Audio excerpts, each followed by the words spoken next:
मौलाना मोहम्मद अमीन उकाड़वी रहमतुल्लाह अलैह वॾो आलिम हुयो मुनाज़िर इस्लाम हज़रत साईं ॿेर वारा उन वटि दौरो पढ़िया ठेड़ी मां बि उन वटि 10 ॾींहं मेयर में दौरो पढ़ियोसि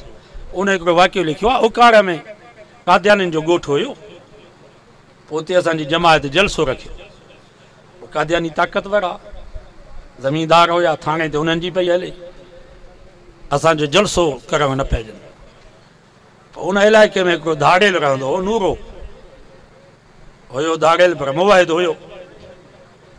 मौलाना मोहम्मद अमीन फरमाए थो असां नूरे ॾे नियापो मोकिलियोसीं नूरा सॼी ज़िंदगी ॾोहनि जा कम कया अथई भला हिकिड़ो सवाब जो कम बि कर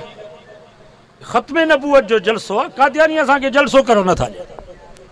बाबा नूरे खे गैरत अची वई सभु सुभान अल्लाह राति जो नूरो हथियार खणी कादियानियुनि जे दरवाज़े ते अची बीठो ख़बरदार सुभाणे जेको मुल्लनि जो जलसो आहे इहो मौलवियुनि जो जलसो न इहो नूरे जो जलसो आहे जेकर हिन जलसे में तव्हां रुकावट बणियाओ मां अहिड़ो बारूद हणंदोसां जो 2 महीना तव्हांजे घर मां बाहि जो धूओं न वेंदो वाह नूरा वाह सभु चओ वाह नूरा वाह रब जी मर्ज़ी आहे जेको हुकुम वठे तव्हांजे करे त मां वाइदनि में चवंदो आहियां हीअ जेके असांजो वाइज़ ॿुधण जे लाइ अचा बेनिमाज़ी अचनि था जंहिंजे चेहरे ते ॾाढ़ी बि कान्हे का इन्हनि खे बि हक़ारत जी नज़र सां न ॾिसो ख़ुदा जी ज़ात जो कसम आहे कॾहिं कॾहिं रब बेॾाॻियल खां आगा दीन जा कम वठंदो आहे जो मौलवी मुफ़्ती पीर ऐं बुज़ुर्ग बि पोइ हिते रहिजी विया ख़ालिद फैज़ल हुनजे चेहरे ते ॾाढ़ी बि कान आई नबी जे इज़त ख़त्म नबूअत ते गैरत अची वियसि अदालत में उते बस्तु ऐं कादियानी खे गुस्ताखे रसूल खे ख़ुदा जी ज़ात जो कसम आहे जेकर ख़ालिद फैज़ल हिते अची वञे त असां हुनजे हथनि खे ऐं चपकनि खे पोसारियूं आहे या न ही जेके सिपाही राति जो बीठा हूंदा आहिनि जलसनि में वीचारा चौकी ॾींदा आहिनि इन्हनि खे बि हक़ारत जी नज़र सां न ॾिसो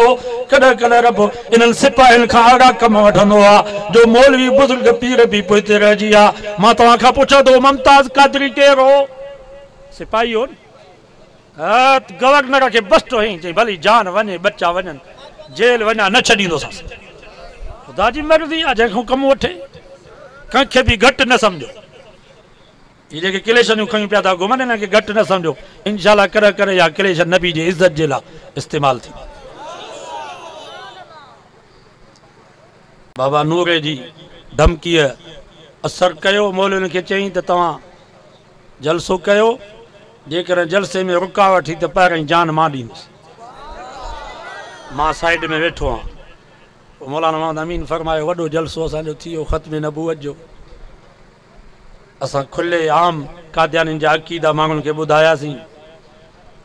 जलसे जो असरु थियो कुझु वक़्त खां पोइ नूरो आयो मूं वटि मथे ते पटको चेहरे ते ॾाढ़ी जीअं तबली जमायत में माण्हू 40 ॾींहं खां पोइ मोटंदो आहे त तब्दीली हूंदी आहे अस्सलामु अलैकुम वालेकुम सलाम बाबा केरु आयो त नूरे चयो हाणे तव्हां छो सुञाणंदव तव्हांजा जलसा थी विया तव्हां वॾे जोश सां तकरियूं बि कयूं भत बि खाधव जॾहिं जलसो न पियो थिए चओ पिया त नूरो किथे आहे ऐं हाणे नूरे खे सुञाणो ई कोन था अच्छा तूं नूरो आहे सभु चओ सुभान अल्लाह हा मां हो नूरो धाड़ेल अदा नूरायत में तब्दीली कीअं आई नूरे जे अखियुनि में पाणी अची वियो चई मौलाना ॿियो त मां कुझु कोन कयो मां त सिर्फ़ु नबी जी इज़त जे लाइ ख़त्म नबूअत जे लाइ सिर्फ़ु ज़ुबान हलायमि कादियानियुनि खे धमकी ॾिनमि त इहो ख़त्म नबूअत जो जलसो मौलवियुनि जो जलसो न आहे नूरे जो जलसो आहे जेकॾहिं न जलसे में रुकावट बणियो मां अहिड़ो बारूद हणंदोसां जो 2 महीना तव्हांजे घरनि मां बाहि जो धूओं न ईंदो अल्लाह खे मुंहिंजी यादि आहे एॾी पिसंद अची वई जो उन राति मां निंड में सुतो पियोसि ख्वाब में मोहम्मद मुस्तफ़ा जी ज़ियारत नसीब थी नारे तकबीर शारे मुस्तफ़ा ताजो तख्त ख़त्म नबूवत ताजो तख्त ख़त्म नबूवत नारे तकबीर नूरे रोई करे चयो नबी से मूंखे भाकुर पाए पेशानीअ ते बोसो ॾेई करे फरमायो पुट नूरा तो मां मोहम्मद जी दिलि ख़ुशि करे हाणे नबी से जंहिंखे भाकुर पाए पेशानी ते बोसो ॾियनि हिन जो छा मक़ाम नूरो चए थो सुबुह जो मां उथां त ईअं पियो सम्झां ॼण मां उॾरां थो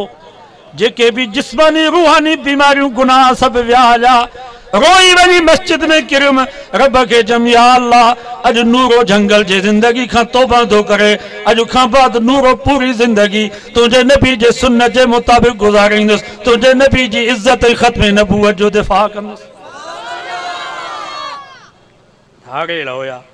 रुगो नबी सन जे ख़त्म नबूवत जे जलसे में रुकावट में उनखे धमकी ॾिनी त रब किथे पहुता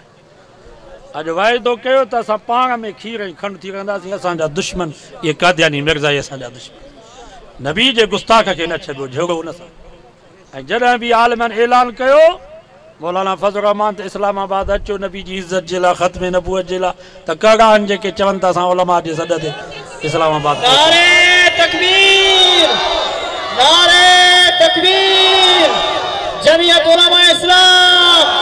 कायदे जमीयत हजरत मौलाना फजल रहमान ताज व तख्त ख़त्म नबूवत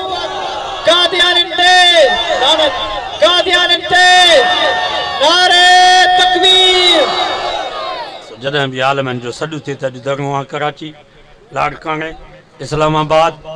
नबी जी इज़त जे लाइ ख़त्म नबूवत जे लाइ पंहिंजे मुल्क जी हिफ़ाज़त जे लाइ मस्जिद ऐं मदरसे जी हिफ़ाज़त जे लाइ